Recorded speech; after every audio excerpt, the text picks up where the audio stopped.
नमस्कार, आप देख रहे हैं सिटी न्यूज हल्द्वानी।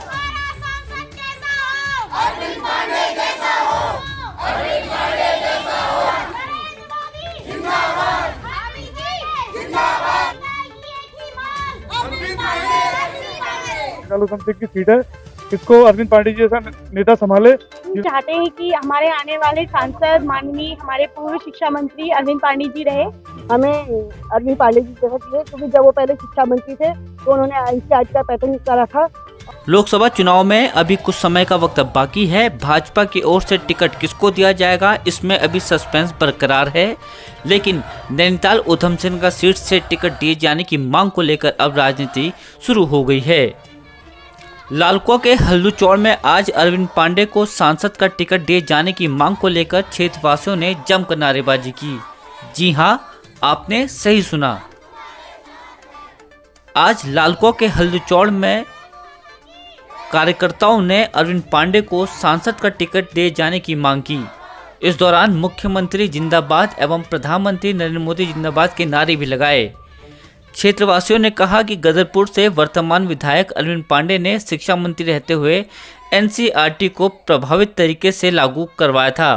साथ ही उन्होंने छोटे से कस्बे गुल्लरभोज को गोवा की तर्ज पर विकसित करने का काम भी किया। यदि ऐसा नेता नैनीताल उधम सिंह नगर लोकसभा सीट से सांसद बनकर हमारे बीच आता है तो विकास कार्य तेजी से होगा। इस दौरान सभी क्षेत्रवासियों ने एक सुर में भाजपा नेता अरविंद पांडे को सांसद का टिकट दिए जाने की मांग को लेकर नारेबाजी की।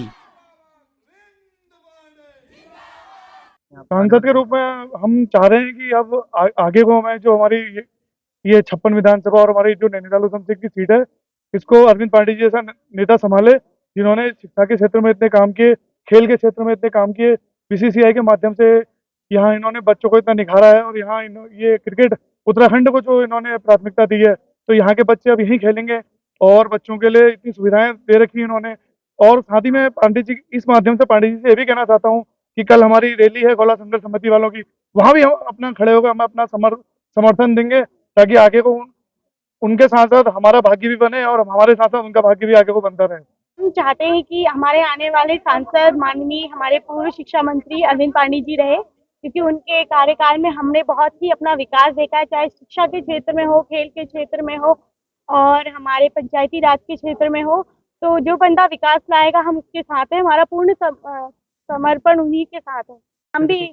हम भी एक बार गए हैं गुल्लरभोज और उन्होंने पूरी गुल्लरभोज की काया ही पलट दी। पहले आज से कई साल पहले अगर हम गुल्लरभोज जाएं भी तो रात को डर लगा करता था, लेकिन आज जाओ वहाँ इतनी चकाचौंध और इतना सुंदर बना दिया है। एग्जाम्पल ले लेंगे गुल्लरभोज डाम, जिसने आज नैनीताल का डाम भी फेल कर दिया। अब सारे जो भी टूरिस्ट है वो गुल्लरभोज घूमने आ रहे हैं और हम भी चाहते हैं हमारे क्षेत्र में भी ऐसा ही विकास हो, ऐसे ही पर्यटन के माध्यम से हमारे भाइयों को, हमारे बड़े भाइयों को रोजगार मिले, हमारी बहनों को रोजगार मिले और हमारे भी क्षेत्र का नाम रोशन हो। अरविंद पांडे जी जैसा चाहिए, क्योंकि जब वो पहले शिक्षा मंत्री थे तो उन्होंने एनसीईआरटी का पैटर्न करा था और फिर इन्होंने दोबारा से, अब वो नेता नहीं रहे तो उन्होंने दोबारा से महंगाई इतनी कर दी और शिक्षा के क्षेत्र में इतना महंगा कर दिया कि हम कहाँ से पढ़ाएं अपने बच्चों को।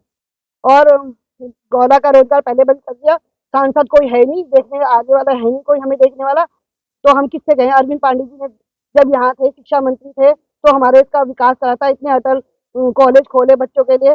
अब एनसीईआरटी महंगी कर दी है, सब किताबें महंगी कर दी है, बच्चे चोरी चकारी करे, पढ़ाएं कैसे उनको।